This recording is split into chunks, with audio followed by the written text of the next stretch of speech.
Simply put, most of the US Navy's warships don't have the power output for a laser that could instantly destroy a missile. It will likely require nuclear reactors, like those on the Nimitz-class and Gerald R class supercarriers. Lasers also need to remain locked on a target, which could be a problem for warships moving at high speeds in rough seas. Why can't we use lasers to counter ballistic missiles and drones in the Red Sea? Though the Iranian-backed Houthi rebels in Yemen haven't successfully hit a US warship in the Red Sea or Gulf of Yemen with a missile or unmanned aerial systems, UAS, it hasn't been for lack of trying. United States Navy destroyers have shot down dozens of inbound kamikaze drones and multiple missiles. It was just last week that one missile came within a mile of the United States Navy's Arleigh Burke-class destroyer USS Gravely, DDG-107, mere seconds from striking the warship.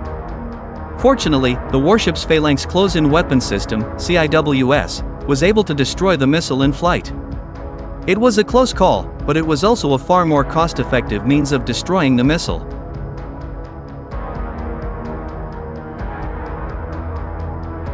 Even as the US has been successful in countering every missile and drone to date, the Houthis could be winning, at least in monetary terms. As Politico.com reported in December, the Pentagon has expressed concerns as to how it costs taxpayers around $2 million to employ an anti-aircraft missile to shoot down a $2,000 drone. Even the missiles being employed by the Houthis have a price tag less than the air defense missiles used to counter them. This has raised the question again as to why lasers couldn't be employed. It has been just over 2 years since Congress provided the Missile Defense Agency, MDA, the authority to research and develop laser technology to use in ballistic and hypersonic missile defense applications, as part of the fiscal 2022 National Defense Authorization Act, NDDA. It was just one of the most recent attempts to push forward the development of lasers. The Airborne Ballistic Laser Program was first initiated in the 1970s, and then was pushed aggressively during the George W. Bush administration, Defense News reported. However, cost overruns and technical challenges caused the program to ultimately be downgraded. Currently, several efforts are underway to develop anti-missile and/or anti-drone lasers. These included Lockheed Martin's Layered Laser Defense, LLD, a ground-based high-power laser weapon system that the defense giant claims is capable of countering targets ranging from unmanned aerial systems and fast attack boats to cruise missiles. Laser weapon systems are a game-changer in many respects. First, they don't require much forward supply. Unlike traditional kinetic systems like artillery, they don't run out of bullets.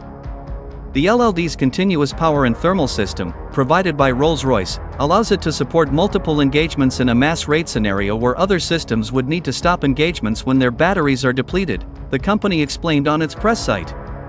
Another big bonus is cost. The cost per engagement for a laser weapon system can be very low because the only consumable item expended is the electricity to run the system. Given the hyperbole from Lockheed Martin and the recent test with the Dragonfire, the question to ask is why aren't these lasers on warships right now? The first issue is the power output. As Alex Hollings noted for Sandbox News last summer, a great deal of electricity is required. Lasers in the 100 kW range weapons can engage unmanned aircraft, small boats, rockets, artillery, or mortars, while 300 kW range weapons can be employed against the side of a cruise missile fuselage to destroy it or knock it off course. It will take a 1 megawatt, 1000 kilowatts, range weapon to engage ballistic or hypersonic missiles, and that may be limited to burning through the side of the fuselage.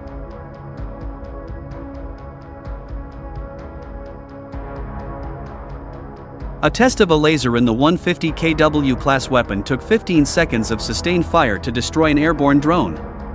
The other issue is the range of laser weapons currently, which is less than a mile. Even the most optimistic projections for the near future still only suggest that lasers will be viable at ranges of less than 5 miles. That might seem like quite the distance, but the missile that was destroyed by the Phalanx CIWS on the USS Gravely was within a mile, mere seconds from impact.